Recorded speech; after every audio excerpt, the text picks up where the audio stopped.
Hey guys, coming at you today with a super simple and easy dessert for your Easter lunch, brunch, or dinner table, a keto carrot cake cookie. So let's get started.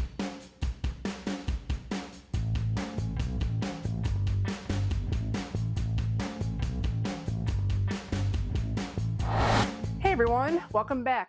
If you're new here, thanks for joining me. My name's Alycia and I'm a pastry chef with a sweet tooth. And I'm here to show you all the tips and tricks on how to make the best keto desserts possible.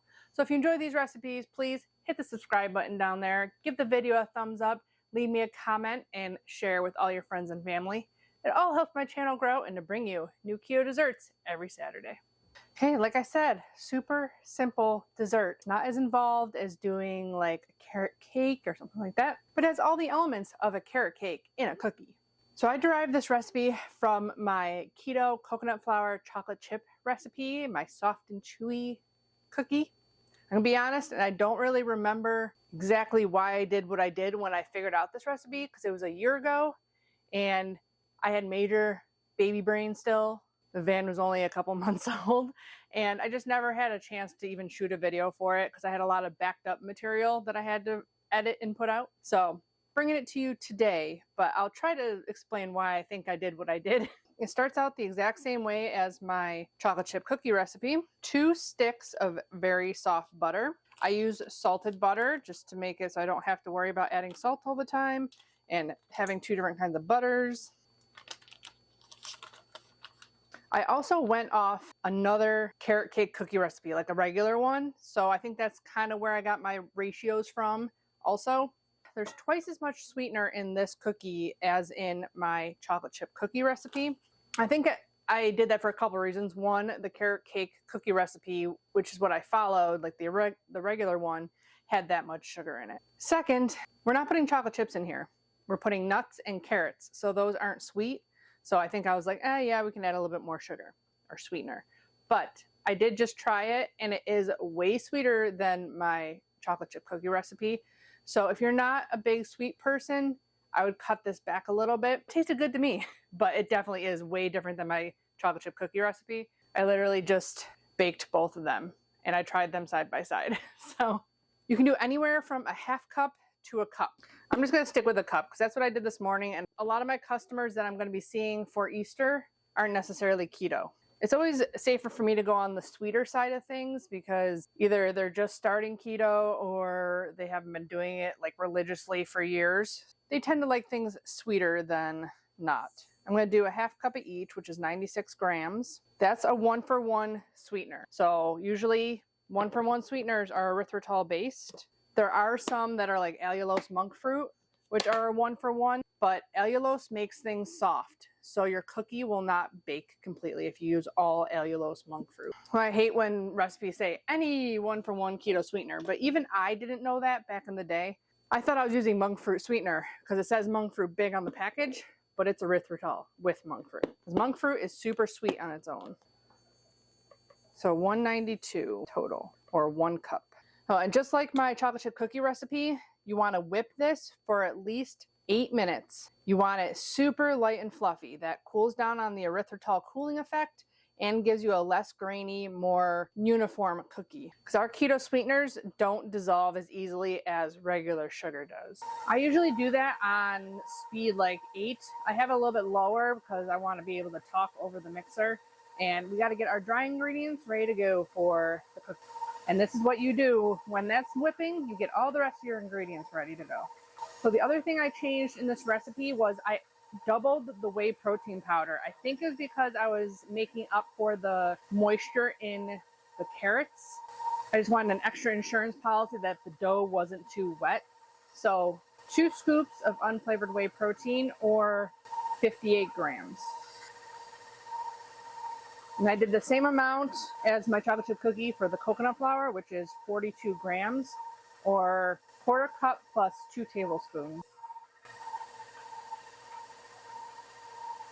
And then just like my chocolate chip cookie recipe, I added arrowroot and gelatin. This is to give you a nice soft and chewy cookie. And there is no xanthan gum in this recipe, so it kind of takes the place of that also. So 8 grams or 2 teaspoons of arrowroot. and 1 tablespoon or 12 grams of gelatin.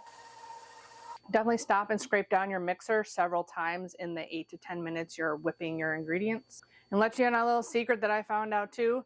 The Cup Golden Monkfruit Sweetener yields a better outcome of cookie than the cheaper brands. The only reason I know that is because I usually try and buy the cheapest ones possible, and I was wondering why my chocolate chip cookies weren't exactly perfect, picture perfect. Like, I'll show you a picture of what they looked like if I can find it from the thumbnail, but they don't look like that anymore because I don't use the Cup Golden Monkfruit. They're just not as pretty. They taste the same, but they don't come out picture perfect. But you gotta do what you gotta do. If it tastes the same, it tastes the same. The only other dry ingredient is a half teaspoon of baking soda. And we're gonna sift those together and whisk them. Almost forgot other dry ingredients. To make this carrot cake, you need cinnamon, ginger, and nutmeg, or any combination of spices you like for your carrot cake. Carrot cakes vary widely. I mean, some have cinnamon, ginger, clove, allspice, all different kinds, cardamom. So whatever spices you like and were traditional in your carrot cake that you used to make before you went keto, use that. 1 teaspoon of cinnamon, half teaspoon of ginger. I believe this is probably just what was in the original recipe that I looked up because I've never made a carrot cookie before. I do have a carrot cake recipe, so I think I referenced the original non-keto carrot cookie, my carrot cake, and my keto chocolate chip cookie to figure out this recipe back a year ago now. And Van was only a couple months old. 1/4 teaspoon of nutmeg. Always going to be in kind of that ratio though. You don't want to add a lot of nutmeg and clove and allspice because those are more powerful spices than ginger and cinnamon. Whisk all that together, and I swear that's it for dry ingredients. And then we have our carrots, which I already grated, and these were frozen. Show you a little trick, because I never use carrots because I don't eat them. Now that I have Van, I probably will, but in the bakery, I don't make a lot of carrot stuff. It's a couple times a year. I grated all my carrots I got from one bag, and I layered them in 50-gram increments so that I could take out 1 puck of grated carrot at a time, and I just let it defrost on my countertop. So there is a little bit of water in there, but it weighed the same as when I had it in here. So it's still the same amount of carrot, you know what I mean? Even with the extra ice water or whatever was next, on top of it. So that's what I do with my carrots if I have a bunch that I'm not going to use. And last thing are pecans. You can add any nut you want. It might differ the carbs though. Pecans are the least. Walnuts are next, I believe. But I just tend to use pecans. I believe I have pecans in my carrot cake recipe. But these are pecan pieces, but they're not as small as I'd like them. So I actually just put them in a bag and I roll them. This is 42 grams, or I believe it said a half cup on the bag. But I just take a rolling pin and roll them so that they're like little pieces. You don't want big hunks in your cookie. If you have a big bag of these and you want to, grind them all up, use the food processor. Just if there's only a tiny bit I'm doing, I'm not going to pull out my food processor to grind a couple of nuts. And then there's only 2 more ingredients, an egg and then an extract. I actually did half maple extract and half vanilla, and it turned out delicious. And that's it for our ingredients for this cookie. So once that's whipped, we're gonna add the egg, vanilla and maple extract, and then dry ingredients. And then I usually fold in the nut and carrot.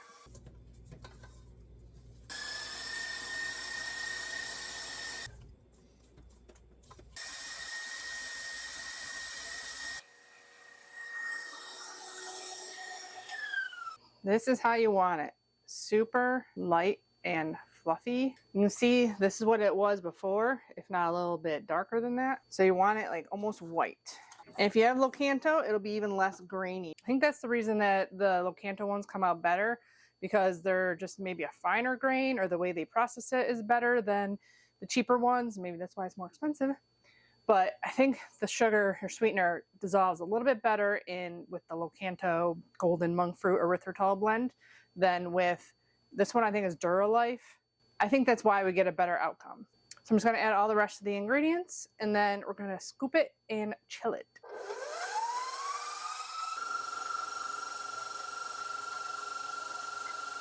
You can use whatever extracts you prefer also, whatever you put in your carrot cake. You can just do vanilla too. I just happen to have maple, so that's why I threw it in there.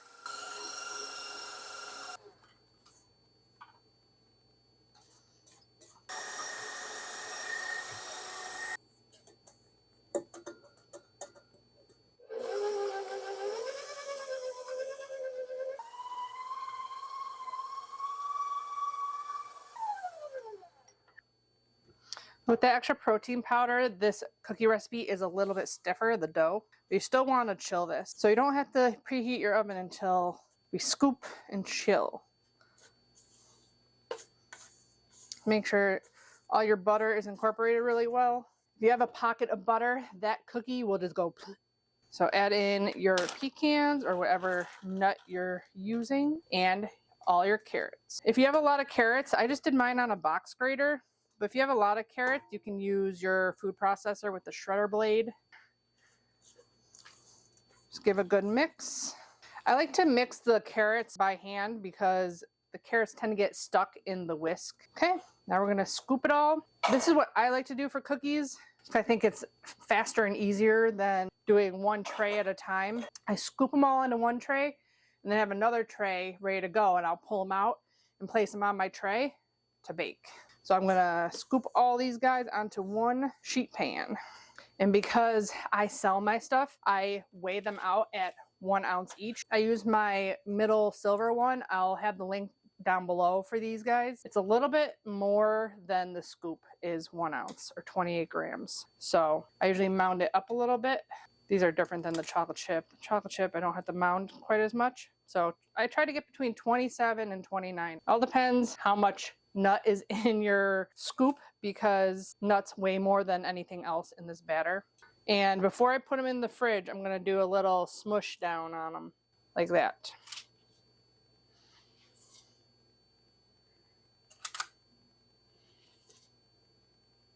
If you're not weighing them, you just want to get like 24 cookies out of this is what you should get.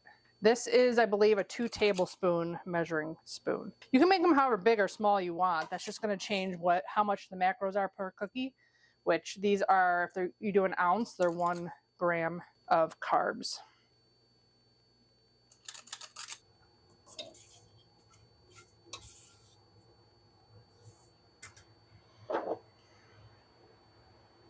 Okay, perfect 24 cookies. Squish them all down.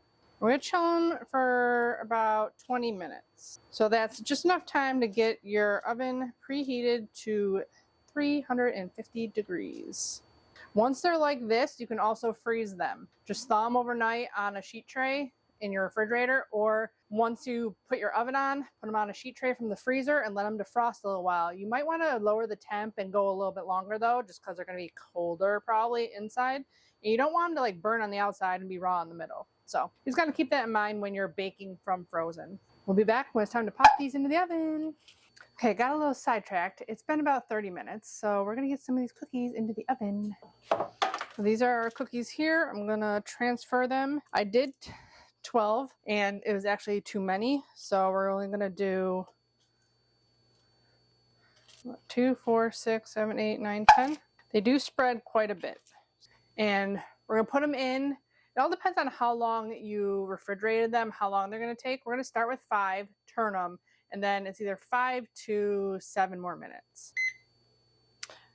You can bake more than 1 tray at a time if you want. They just might not bake as evenly as you would like. Even I tend not to bake more than 2 trays at a time, and I have a pretty big oven. Next, you'll be seeing how they look when we turn them, and then we'll be back when they come out, and we are going to make a little bit of an optional frosting for the top of them.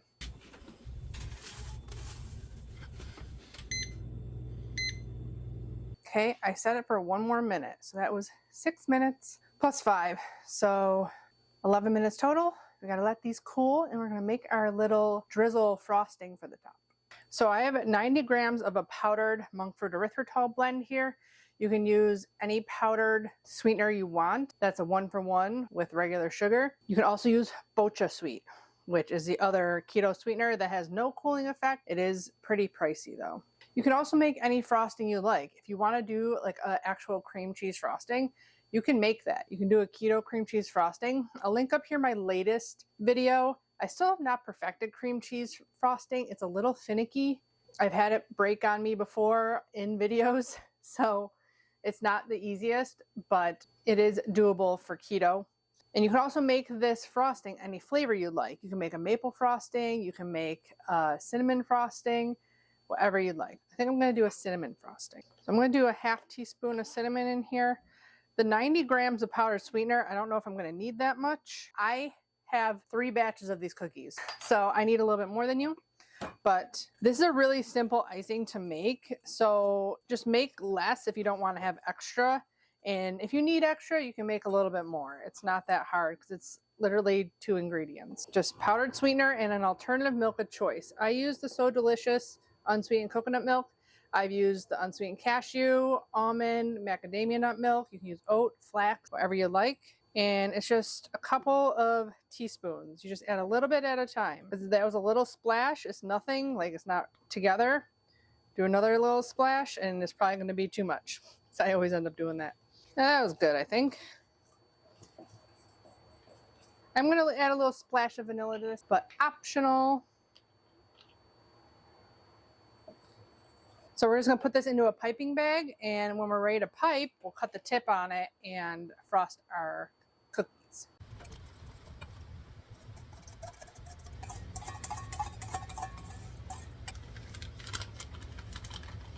Okay, our few cookies are cooled. Obviously, you'd wait until all your cookies are done for this, but I'm shooting a video, obviously, and I want to get this stuff on my computer and uploaded so I can get going on it.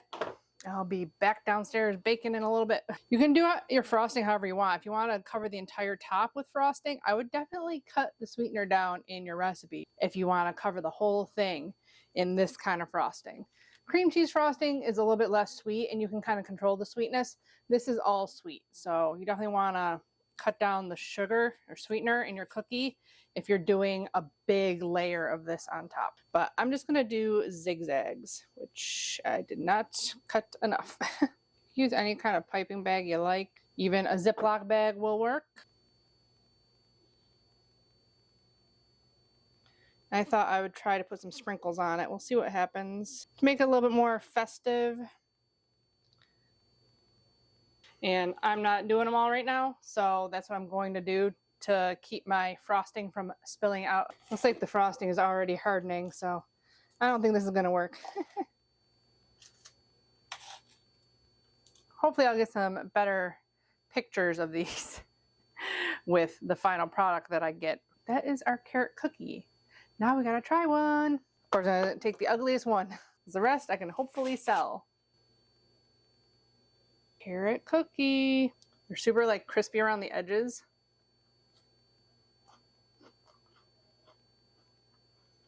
But really soft in the middle.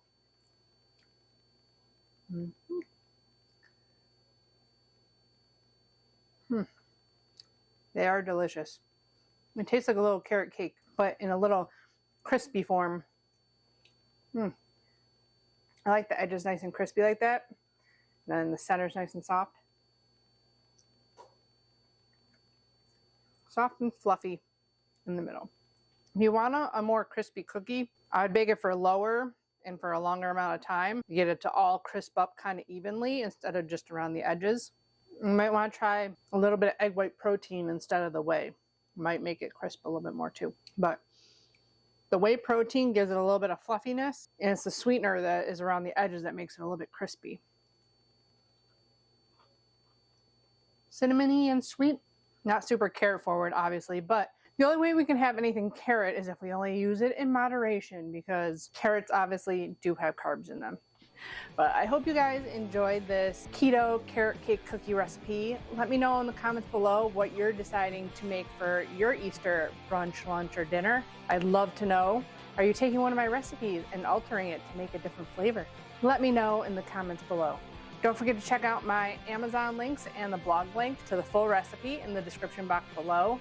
Give the video a thumbs up if you enjoyed it. Subscribe if you haven't already. And as always, I'll be back with more keto dessert recipes. Bye guys. Happy keto baking.